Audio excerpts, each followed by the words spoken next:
yung slice? Yan pa lang po. Ano po ito? Mango? Mango, buko, ubi makapuno, sir. Ay, Ito po, ubi makapuno. yes po.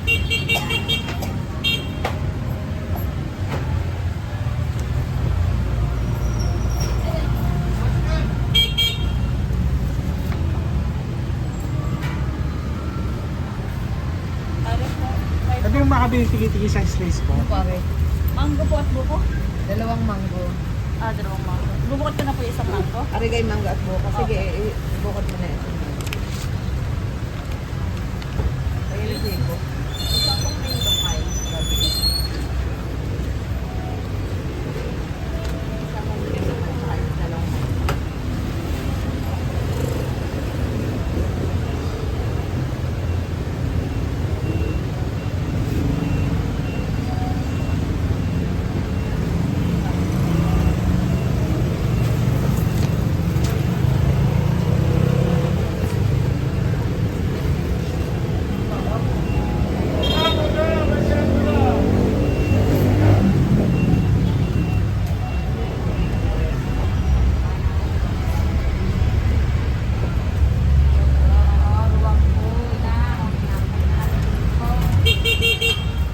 Thank you po. Tatlong slice po.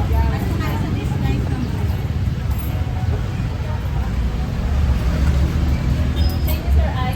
Tigi-tigi sa slice po. Magkano po isang slice natin? Sa mango po ay 22, sa buko ay 35, sa ubi po ay 40. Ito lang yung tindahan niya. Opo. Gano'ng katagal na mo itong ano? More than 10 years po ata. More than 10 years na po. Bali, sino po kaya may-ari nito? Pwede mo lang... Sila ko mismo yung ano, yung Jade and Jillian. Ayan po. Yun ho ba pangalan may-ari? Hindi po. Yun po yung anak nila. Anak po. Pinangalan po sa anak nila. Dito yung taga Candelaria po sila. Bali, anong oras ho kayo nag-open po dito? 6 a.m. to 6 p.m. po. Tapos ano oras ho nagiging available lahat yung mga pie? Basta po sa before po mag-lunch. Kompleto na po. So anong flavor ang meron pa po? Bukod po dito sa tatlong to, ano pang flavor? Meron po siyang 8 variants po. Mango, buko, chocolate, pineapple, apple, strawberry, ubi makapuno, peach mango. Lahat ho yun may slice din po. Hindi ho, bihira lang. Ang basta pong available lagi po namin ay mango, buko, ube at chocolate. Magkano po lahat siya?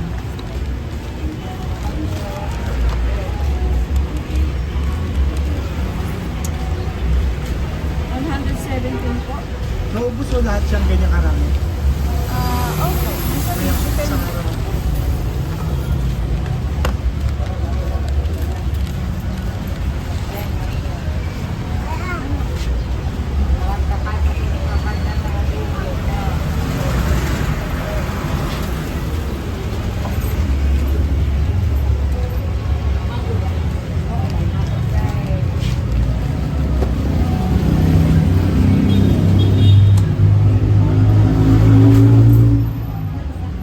Thank you po. So, good afternoon po. Nandito tayo ngayon sa Candelaria, Quezon. May pinuntahan po tayo na nagtitinda ng mga pies. Ito po yung Jade and Jillian pie. Actually, nakapagawa na po ako ng ano nito, ng reels po nito.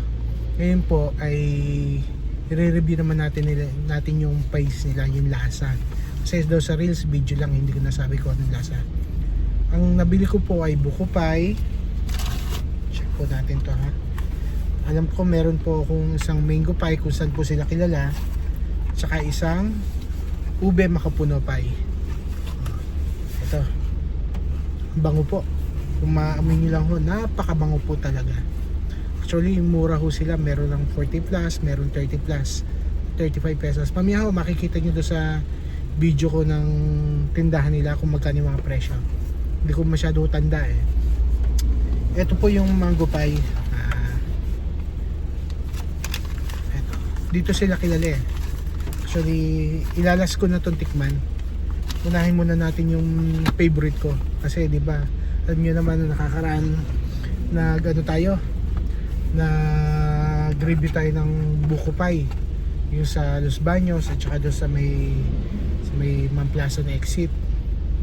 Ito yung kay Jade and Jillian na buko pie. So yan. Makita nyo, marami rin siyang buko. Tapos yung kanyang cream sa loob, marami rin. Yan o. Tapos malambot yung crust niya, malambot. Hindi siya ganun ka ano. Hindi siya matigas. Parang ang bambun eh. Tapos ang dami niyang buko, marami rin siyang buko. Alam ko ito wala pa tong 40 pesos eh. Yung pagkakatanda ko ha. Wala pa siya 40 pesos, parang mga 38 pesos lang. So ito, tikman natin yung kanyang buko pie na. Marami siyang mga crumble, may mga crumble siya sa ibabaw eh. Mga breadcrumb siguro. Tikman natin.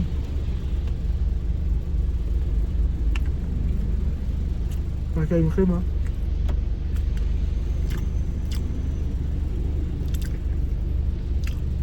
Sigurado ako may cheese. Lasasahan ko yung cheese niya eh. Meron itong kahalong cheese, sigurado. Yung buko niya malambot. Yung tamis niya tama-tama lang. Hindi siya sobrang tamis. Hindi rin siya matabang. Para sa akin tama lang. Masarap siya. Totoo nga yung sinasabi na kung hindi man ito yung pinakamasarap na pie sa Quezon, isa to sa may pinakamasarap na tinda na pie sa Quezon. Masarap yung buko pie nila. Ako nagsasabi, masarap. Sa 1 of 10, 9.5 ang pinakamababa ko dito. Pwedeng maging 10. Masarap siya. Masarap yung buko pie niya. Actually, mas masarap siya doon sa dalawang natikma ko dati.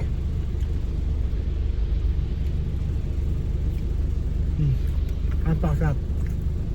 Lasa ko yung cheese. Hindi lang walang tissue.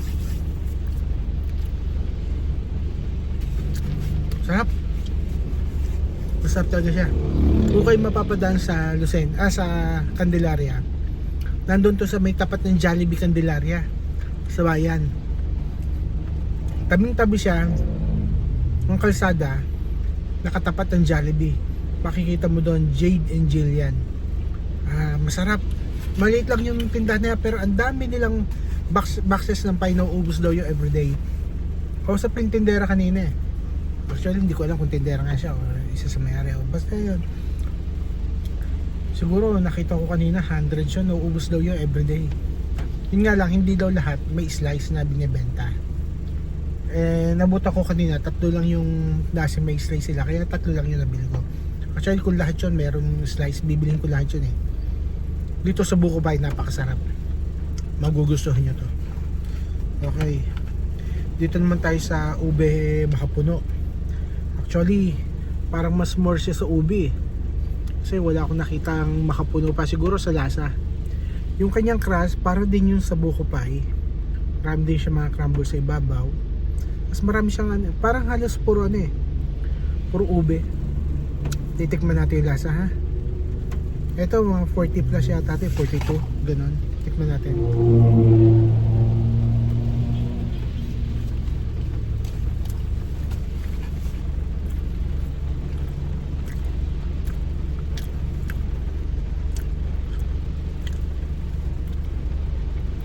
Hindi ko sigurado kung ito ay ube makapuno talaga.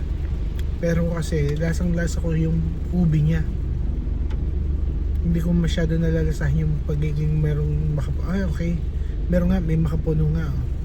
May makapuno strip siya oh. Pero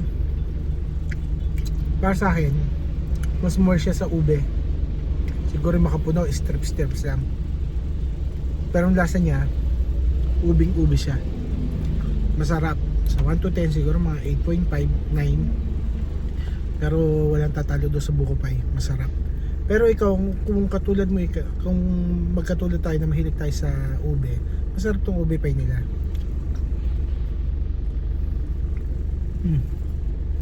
Sarap.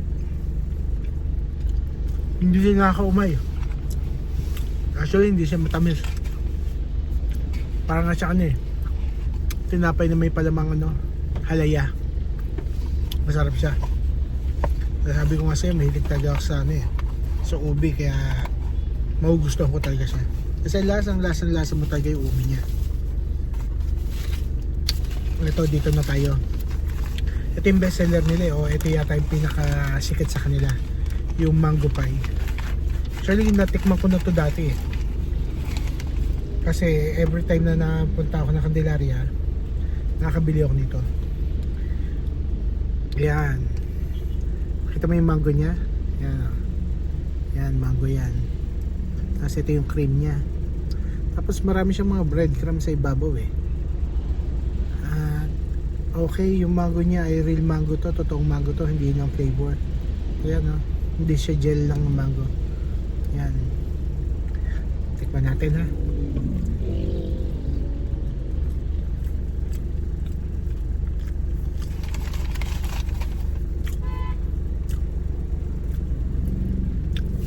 Lasa mo yung mango, lasa mo yung cream na kasama, tamis. Konting-konti lang yung tinamis niya, pero hindi siya over na tamis. Baga, okay lang, hindi ka mauumay. Masarap. Mas malambot siya. Yung crust niya, parehas lang din sa buko pie tsaka sa ube makapuno pie. Masarap to kung mahilig ka sa mangga. Katulad nung score ko dun sa ube makapuno, 8.5, gano'n sa akin. Kasi nauna yung buko pie napakasarap ng buko pie. Kung bibili kayo, tikman nyo lahat para mapatunayan ko sa inyo na masarap talaga yung buko pie nila. Pero lahat naman ay masarap. Talaga lang umangat sa akin yung lasa ng buko pie nila. Talagang angat na angat para sa akin, masarap. Pero ito hindi to masama, masarap din siya. Masarap to sa mga adult na may hilig sa mangga, sa mga bata, magugustuhan to kasi lasang-lasa may mangga, may asim pa nga ng konti yung mangga niya pero hindi mo sobrang asim. May asim, may tamis, tapos may parang butter, ganun. Masarap siya, malambot, hindi siya matigas.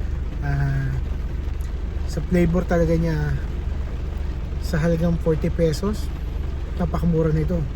Kasi bibili ka sa mga ibang tindahan, tapos yung mga nabebenta mga pineapple pie, parang gawa lang sa juice, tapos pinalapot, nilagay sa tinapay. Hindi, iba to. Siguradong yan kita mo yung mango nya. Hindi ako mapapahiya, pumunta kayo doon sa Jade and Jillian, tapat ng Jollibee Candelaria. Basta kayo mapapadaan pag kayo papunta ng Lucena, Sariaya o papuntang Bicol, huwag kayong dadaan ng bypass road ng Candelaria, Sariaya. Dadaan kayo mismo sa bayan ng Candelaria. Dadaan kayo sa bayan ng Candelaria. So sa bayan ng Candelaria, may Jollibee, tapat na tapat nun. Ito, Jade and Jillian. Yan, pies. Masarap yung kanilang mango pie. Napakalambot na yan. Dito pa yung mangga sa loob. Sarap. Masarap siya. Pero personal na favorite ko, buko pie. Personal favorite ko, buko pie. Dahil talagang masarap. Yan pasyalan nyo dito, hindi ako mapapahiya, talagang masarap siya. Maninamnam ang lasa niya. So susunod, sana mas marami pa sila may cut doon na pie para matikman din natin ibang flavor nila. Kasi alam ko, meron pa sila mga strawberry, may mga chocolate pa nga ata, parang ganon. Mamaya makikita nyo, ilalagay ko yung video nila, isisingit ko dito sa video na to Ito, yan. Yan. Personal favorite ko to.